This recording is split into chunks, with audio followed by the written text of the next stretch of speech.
Pagamos varios impuestos, los hay desde los generales como el de las ventas o el selectivo, que es este último que ha precisamente exacerbado los ánimos en muchos sectores con respecto a las bebidas azucaradas, por ejemplo, o a los combustibles. Pagamos un impuesto a la renta, un impuesto predial, y todo eso, en opinión del congresista Gilbert Violeta, debería repercutir en un retorno de los impuestos que pagamos para nuestro futuro pensionario, para hacer un plan previsional que finalmente recaiga en un beneficio de nuestra calidad de vida cuando seamos más viejos y necesitemos precisamente una pensión mensual que nos garantice una mejor calidad de vida. Este entonces ha sido el tema de este evento organizado por el congresista Gilbert Violeta. Queremos agradecer la presencia de cada uno de ustedes en esta mesa de trabajo a la que hemos titulado Sistema de Pensiones en el Perú y sus desafíos, un tema en el que nuestra bancada Peruanos por el Cambio está particularmente preocupada con el propósito de trabajar algunas iniciativas legislativas que nos permitan mejorar el sistema de pensiones en el Perú. Quiero comenzar agradeciendo a Diego Macera, gerente general del Instituto Peruano de Economía, a Jorge Guillén Ullén, vicerrector del área de investigación de la Universidad TESAN, y a Giovanna Prialé, presidente de la Asociación de AFPs. Teníamos también invitado al señor Alejandro Arrieta y al señor Jesús del Castillo, un poco para complementar las diferentes ópticas que este tema amerita tratar. No han venido por motivos que no conocemos, pero en todo caso están, yo creo que aquí especialistas sumamente importantes para poder revisar este tema. Tenemos también que informarles que en unos minutos, no por nuestro deseo, sino por programación del Parlamento, se desarrollará un simulacro de sismos, así es que entiendo que es a las 10 de la mañana, en unos 5 minutos, y tendremos que salir. Nos tocará salir en la ubicación del espacio posterior al Parlamento, saliendo por esta puerta al lado derecho y derecho. Así es que en cuanto eso ocurra, con la calma y la prudencia del caso, agradeceremos que todos colaboremos con este simulacro. Solamente unas ideas generales de preocupación sobre por qué estamos haciendo esta mesa de trabajo.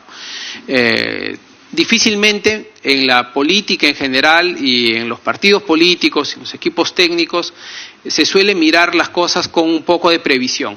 Lo que nosotros creemos es que precisamente las faltas de planificación, las faltas de mirada de país, del movimiento de la demografía de un país, del movimiento de la economía de un país, mirado en términos de perspectiva, nos suelen hacer mucho daño. Y probablemente el tema del sistema de pensiones es lo que mejor expresa mucha de esta falta de mirada, de previsión.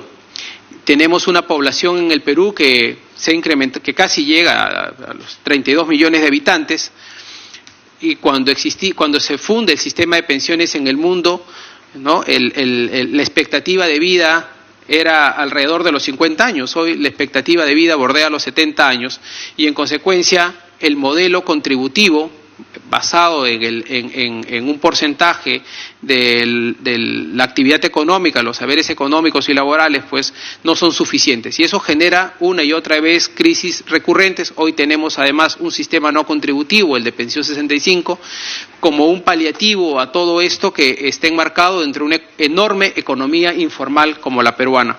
Así es que estamos preocupados por esta situación, queremos comenzar a desarrollar algunas ideas que nos permitan mejorar el sistema de pensiones, mejorar el monto de las pensiones, ¿no?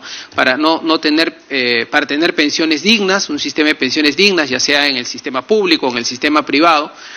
Y en fin, hay algunas ideas que queremos compartir con ustedes a lo largo de esta mesa de trabajo. Así es que vamos a comenzar y luego vamos a comenzar con Diego Macera, gerente general del IPE, y luego, en la medida de que esto se interrumpa, retomaremos en cuanto se pueda continuar con... ¿Perdón? Perdón. Le damos la bienvenida y agradecemos al señor Alejandro Arrieta, que también nos acompaña, el jefe de la ONP. Muchas gracias, señor Arrieta. Le invitamos a que nos acompañe, por favor. Le agradecemos al señor Arrieta. Sí, donde guste. Comenzamos con Diego Macera. Diego. Hola, gracias por estar acá. Yo voy a tratar de ser lo más breve que pueda, pero no creo que pueda ser tan breve como 3 minutos, que es lo que falta para el simulacro. De todas maneras, quiero empezar planteando también mi presentación en el contexto de lo que he presentado ahorita el congresista, es la preocupación por el largo plazo, que normalmente se ve poco en políticas públicas. Nosotros tenemos... Sí. No, está en el escritorio. Nosotros tenemos ciclos políticos que muchas veces nos impiden pensar más allá de 4, 5 años, pero el sistema previsional por naturaleza es algo en lo que tenemos que estar pensando, ¿no?, de acá 20, 30, 40, 50 años. ¿No? Entonces, en ese marco, hacer política pública suele ser más complicado y por eso es bastante más meritorio la mesa que estamos teniendo hoy día. A ver, empiezo con solamente brevemente, prendiendo objetivos del sistema previsional. ¿Por qué tenemos un sistema previsional para empezar?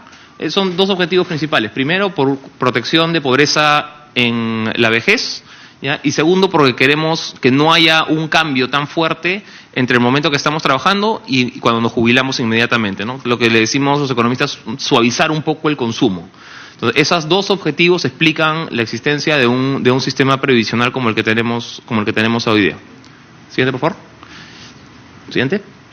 Entonces, esto es más o menos lo que planteaba antes. Las siguientes diapositivas son un poco de contexto demográfico.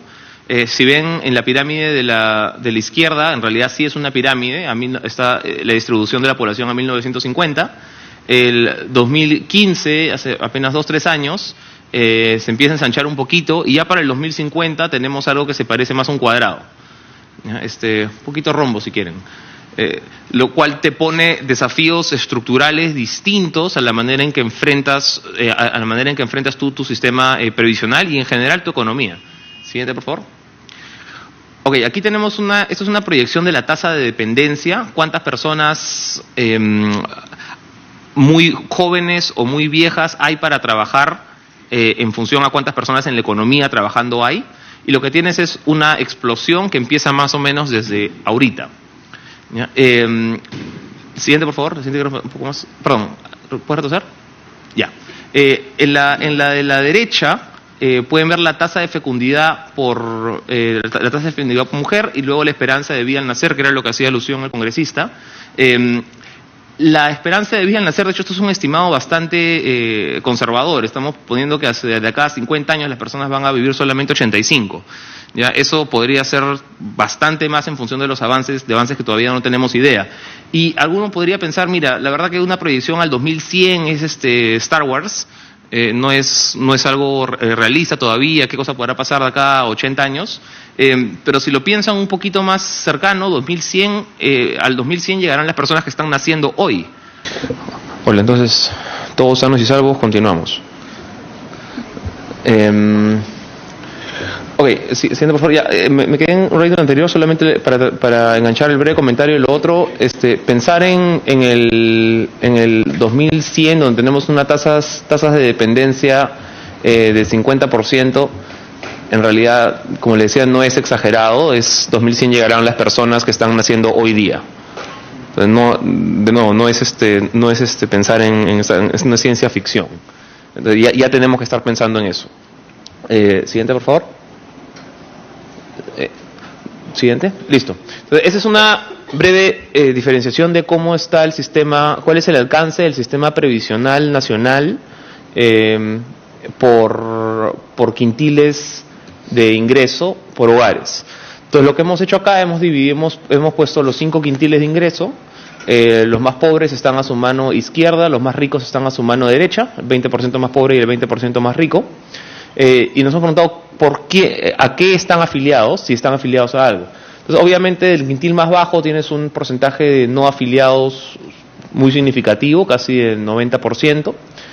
Conforme vas avanzando en nivel de ingresos, el porcentaje de afiliación general va subiendo, va ganando presencia tanto las AFPs como la ONP.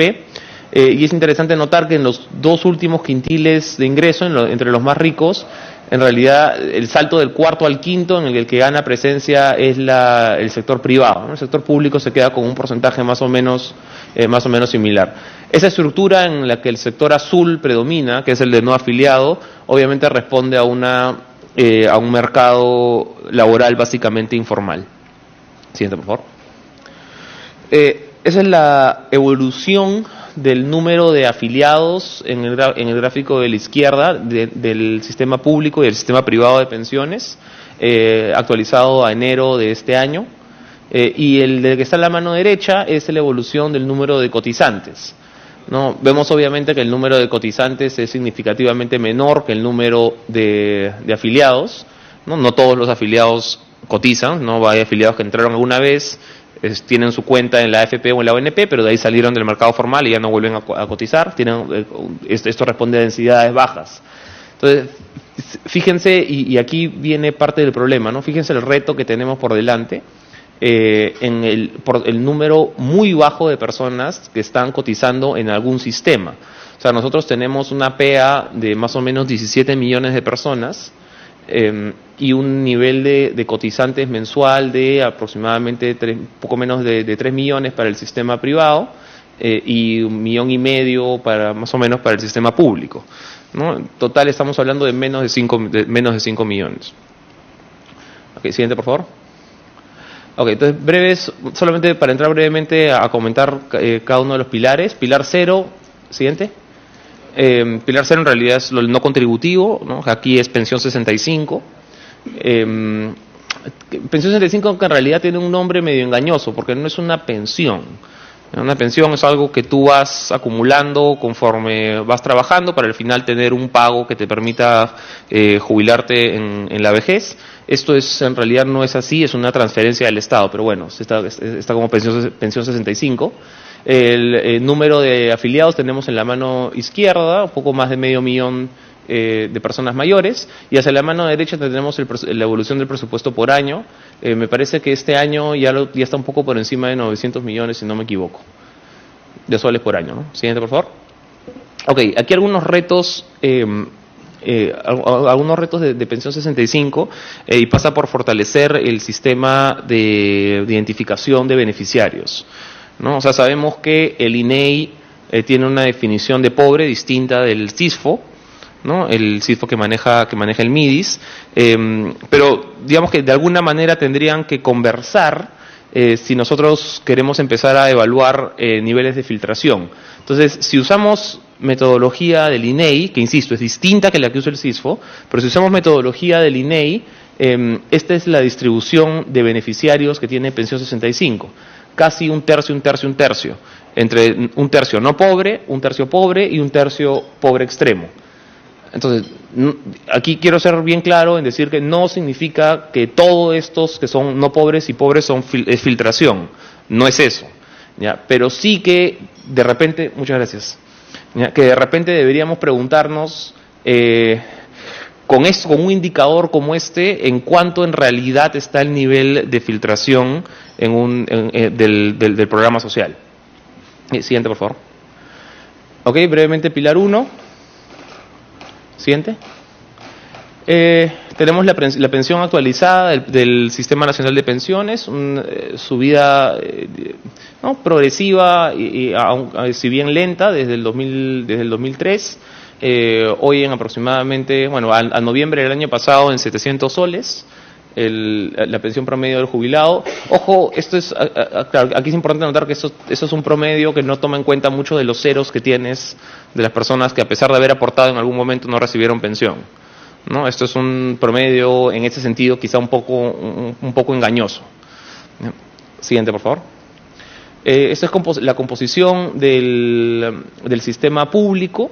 El señor Arrieta, me imagino, tendrá mejor data sobre esto cuando le toque su presentación. Yo voy a mencionar nada más brevemente lo que tenemos actualizado hasta el 2016. No hemos podido conseguir todavía información actualizada al 2017.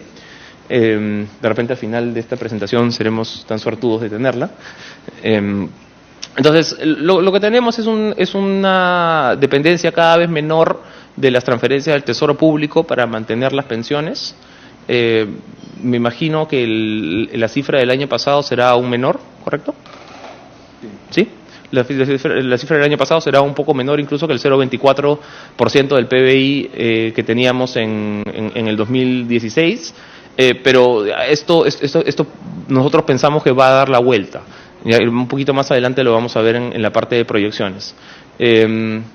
Importante, esta parte roja es importante porque, de nuevo, es lo que la ONP necesita de transferencias al sector público para mantener las pensiones de sus jubilados. Y lo que tenemos a la derecha, obviamente, es el uso de estos ingresos, básicamente dedicado a pensiones. Es justo reconocer bastantes mejoras en eficiencia en los procesos de la ONP en los últimos años. Siguiente, por favor. Esto ya son proyecciones. Vamos a ver en adelante algunas diapositivas con algunas proyecciones de mediano y largo plazo.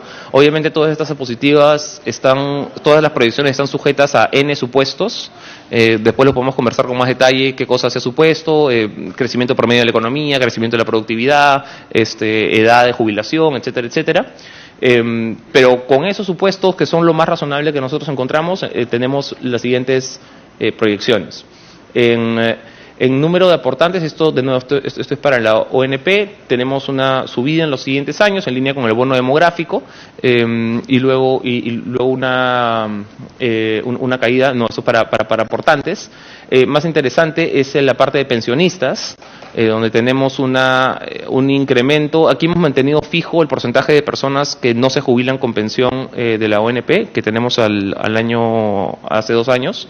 Entonces, manteniendo fijo ese número, que podría ser un buen o mal supuesto, pero eso es lo que hemos hecho. Esta es la proyección de pensionistas que tenemos a la mano derecha. Los no regulares, la parte naranja del gráfico, son los pensionistas que potencialmente no alcanzarían una suficiente densidad de cotización para tener una pensión adecuada aquí proyectado hacia el 2060 y pico. Siguiente, por favor. Ok, este gráfico es el costo de las transferencias del Tesoro Público como porcentaje del PBI para complementar las pensiones de la ONP. Tenemos para cada gráfico tenemos 2 líneas distintas, una que corresponde, la más baja, a lo actual, a lo que efectivamente se paga hoy día, ¿ya? Es la línea azul en el caso del gráfico de la izquierda, ¿ya? Y la línea roja corresponde a si quisiéramos reconocer proporcionalmente, por supuesto, los aportes de cualquiera que haya contribuido en algún momento a su sistema a su pensión en la ONP. No, entonces ahorita tienes un mínimo de 415, creo que es. ¿No? Si has contribuido por los 20 años, si has contribuido 10, te correspondería la mitad de los 415, ¿no? Proporcional. Ese reconocimiento es la línea roja, ¿no? Lo que les estamos llamando aquí el costo oculto, ¿no? Entonces tenemos un periodo en el primer gráfico, en el de la izquierda, tenemos un periodo de caída interesante, en línea con los nuevos aportantes que veíamos, y luego de subida que responde al incremento de los pensionistas. Esto proyectado más largo tiene potencial de volverse insostenible. Ese es el gráfico de la izquierda. El gráfico de la derecha es lo mismo, pero le agregamos algunos ajustes quinquenales, ¿no? Cada 5 años, en línea con el crecimiento de la productividad del país. Aquí, claro, el costo se hace mucho mayor. Siguiente, por favor. Ok, brevemente, pilar 2. Tenemos un esquema, como todos sabemos, tenemos un esquema basado básicamente en las comisiones. Pilar 2 es las AFPs. Un poquito más adelante voy a hablar de los retos y propuestas, pero déjenme acá, ya que estamos en este gráfico, hacer un breve comentario sobre el sistema de subastas que tenemos hoy día. El sistema de subastas es un sistema que ha funcionado mal que bien, pero no puede ser tu sistema permanente, probablemente no lo sea. tenemos que empezar ya a pensar en otra manera de trabajarlo o quizá de perfeccionarlo dentro del mismo sistema. Una alternativa es empezar a pensar en benchmarks endógenos, benchmarks en los que el mismo mercado, a través que el mismo mercado decida implícitamente cuál es el mínimo o el máximo que debería cobrar cada AFP, no que venga del mismo regulador, sino desde el mercado. De repente podemos empezar a pensar en esquemas de este estilo para cuando el sistema de subasta ya no sea suficiente, porque sí es verdad que todavía tenemos espacio para seguir bajando pensiones, y en eso estoy seguro Giovanna me respalda. Perdón, pensiones, no pensiones, comisiones. Sí. Ok, siguiente por favor. Perdóname, un comentario anterior sobre esto. Tenemos un esquema de comisiones que se basa en el marco de la subasta en el menor precio. Sin embargo, hacemos el sistema de precios difícil de entender, lo cual es un poco un sinsentido. O sea, tenemos algo que premia, decimos lo que más importa es que tengas un precio bajo, pero no sabemos cuál es la que tiene el precio más bajo, porque tenemos el gráfico, el cuadro que ustedes ven a la mano derecha, ¿ya? En el que si yo les pido ahorita que identifiquen cuál es la AFP más barata, cuál es la más cara, en realidad no es tan obvio, no es tan fácil, porque el esquema mezclado de comisión mixta más la comisión sobre el flujo lo hace poco claro. Entonces, si queremos empezar a pensar en sistemas en los que la ciudadanía tenga más claro y darle mejor información y más poder a la ciudadanía para poder elegir lo que más le convenga, quizá empezar por un sistema de precios homogeneizado tendría sentido. Siguiente, por favor. Este gráfico es solamente para mostrar la importancia de la densidad de aportes en la jubilación total. Obviamente esto es algo pre-95.5. Esto es asumiendo que de alguna manera podemos regresar a un sistema donde la mayoría de gente, digamos, se jubile con una renta vitalicia. En ese esquema, el gráfico siguiente aplica, y la idea es, en el eje X tienes los años de aporte efectivo, ¿ya? Cuántos años ha aportado el afiliado. El color de la bolita es el equivalente a cuántas remuneraciones mínimas es su sueldo.